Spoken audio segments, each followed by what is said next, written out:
ولقد أوحي إليك وإلى الذين من قبلك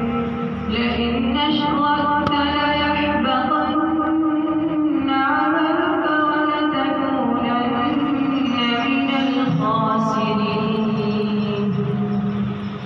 بل الله فاعبد وكن من الشاكرين وما قدر الله حق قدره والأرض جميعا قبضته يوم القيامة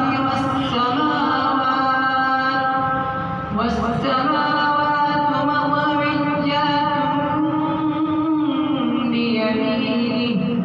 سبحانه وتعالى عما يشركون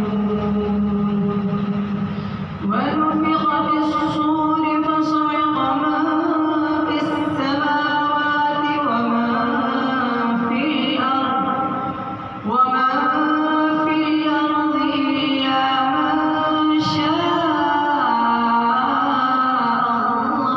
الله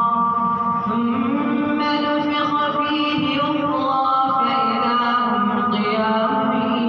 ينظرون وأشرقت الأرض بنور ربها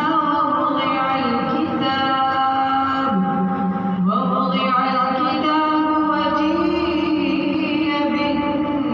بالنبيين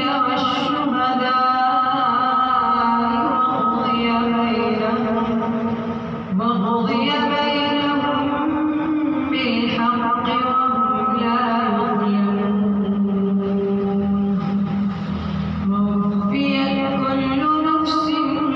ما عملت وهو أعلم بما يفعلون صدق